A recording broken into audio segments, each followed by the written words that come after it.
अल्लज़ी Allam bill क़लम अल्लमल इंसान मा लम यअलम। बिस्मिल्लाहिर्रहमानिर्रहीम। तो आज हम मसला बताएंगे, 3 मसला।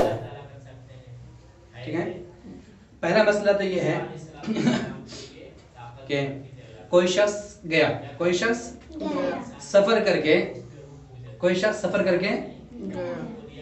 इतनी दूर गया कि मुसाफिर हो जाता है, यानी कि 78 किलोमीटर चल करके सफर करके वो निकला अपने वतन से 78 किलोमीटर या 77 किलोमीटर चला गया दूर, तो मुसाफिर हो गया।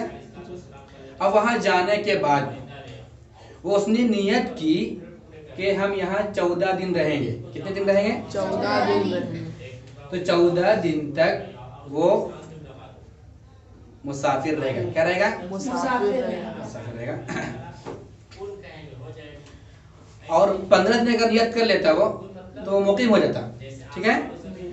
तो 14 दिन तक नियत करने पे वो मुसाफिर ही रहता है। उसके बाद जब 14 दिन उसका हो गया तो इसकी नियत ये हुई, उसका इरादा ये हुआ कि हम 10 दिन और रहेंगे। तो फिर वो मुसाफिर ही रहेगा। क्या रहेगा? वो मुसाफिर ही रहेगा। इस तरह से अगर वो बढ़ाता गया और वो रहता गया यहाँ तक साल भर हो गया, तो साल भर तक वो मुसाफिर ही रहेगा। साल भर तक वो मुसाफिर ही रहेगा। लेकिन मसला यहाँ पे यह है कि 15 दिन तक क़याम करने से, 15 दिन की नियत कर लेने से या 15 दिन से ज्यादा, तो वो मुसाफिर नहीं रहता है, वो मुकीम हो जाता है। वो पूरी नमाज पढ़ेगा, 4 रकात नमाज, 4 रकात पढ़ेगा। कब? 15 दिन की नियत कर लेने से, या फिर 15 दिन ज्यादा रहेगा तभी पूरी नमाज पढ़ेगा। अगर 15 दिन से कम नियत किया है, 14 दिन रहने की नियत किया वो, तो वो 4 रकात नमाज, 2 रकात पढ़ेगा, फर्ज में कसर करेगा, जहाँ बताए थे पिछली वीडियो में। ठीक है, पिछले क्लास में मैंने बताया था तुम लोगों को।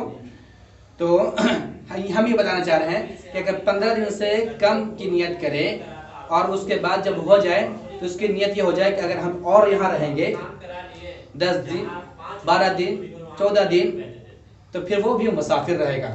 फिर 14 दिन आया, फिर उसने नियत ये होगा इसकी कि अभी हम और रहेंगे, तो फिर वो मुसाफिर रहेगा, मुकीम नहीं रहेगा। एक तो बताइए, एक मसला ये है। और दूसरा मसला ये है, जो ड्राइवर होते हैं या फिर जो रोजाना सफर करते हैं, मिसाल के तौर पर ट्रेन का ड्राइवर हो गया, दूर दूर तक सफर करती है ट्रेन। एक लॉन्ग टूर वाली एक बस हुआ करती है जो बहुत दूर दूर जाती है, 1 दिन 2 दिन जाती है बस। तो उसका ड्राइवर, ट्रेन का ड्राइवर और बस का ड्राइवर जो 78 किलोमीटर से जो दूर जाता है वो तो मुसाफिर रहेगा या मुकीम? क्योंकि ड्राइवर रोजाना जाता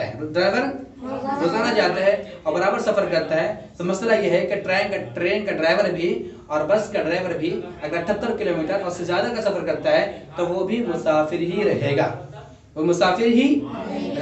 उसको भी नमाज अगर पढ़नी होगी तो कसर करेगा 4 रकात वाली नमाज में, बाकी वित्र और ईशा, वित्र मिलाएगा ईशा में, और बाकी मगरिब की पूरी नमाज पढ़ेगा और फजर की पूरी पढ़ेगा। मगरिब में कसर नहीं करेगा, हम पहले बता चुके हैं। एक तो मसला ये हो गया। और दूसरा मसला ये है, ये इम्पोर्टेंट मसला है। ये क्या है? इम्पोर्टेंट और अहम मसला है जो आम लोगों को मालूम नहीं हुआ करता है। एक शख्स है, गांव में रहता है। कहाँ रहता है? गांव में रहता है। गांव में उसका घर वगैरह है और उसकी जॉब लग गई, सरकारी नौकरी हो गई, सपोज दैट, मसलन मान लेते हैं। अब वो गांव से 78 किलोमीटर दूर उसकी जॉब लग गई, 77 किलोमीटर दूर उसकी जॉब लग गई, और वहाँ शहर में वो पढ़ा रहा है। तो वहाँ तो पढ़ाया, लेकिन जब ठंडी की छुट्टी हुई, गर्मी की छुट्टी हुई, समर वेकेशन और विंटर वेकेशन होती है ना, ये छुट्टी जब होती है तो घर अपने गांव जाता है। तो इसका मसला ये है कि गांव गया तो अब मुसाफिर है या मुकीम? मुसाफिर है ये, यानी कि वो शहर में तो जहाँ जॉब कर रहा है वो, वहाँ भी वो जमीन ले चुका है, वहाँ भी वो जमीन और वहाँ भी उसका घर है, और गांव में भी उसका घर है, जमीन जायदाद है। तो मसला ये है कि एक आदमी के एक से जायद वतन असली हो सकते हैं, एक से जायद वतन असली हो सकते हैं। यानी कि वतन असली में इंसान कोई भी शख्स पूरी नमाज पढ़ता है, वो मुकीम रहता है, वहाँ 15 दिन नियत करने की कोई ज़रूरत नहीं है। जैसे मिसाल के तौर पर हम कहीं गए हुए थे सफ़र में और अपने हम घर पहुँचे, तो मुझे ये नियत नहीं करनी कि हम 15 दिन यहाँ रहेंगे नहीं रहेंगे। अपने घर में पहुँचे तो हम मुसाफिर नहीं रहे, मुसाफिर 15 दिन की नियत का मसला वहाँ है जहाँ हमारा घर नहीं है, जहाँ हमारा वतन असली नहीं है। तो एक शख्स के 2 वतन असली हो सकते हैं, जहाँ जॉब कर रहा है वहाँ ज़मीन ले चुका है और मुकम्मल वहाँ वो रहाइश इख्तियार कर चुका है, तो वो भी इसका वतन असली है। जैसे वहाँ पहुँचेगा वो मुसाफिर नहीं रहेगा, मुकीम रह जाएगा।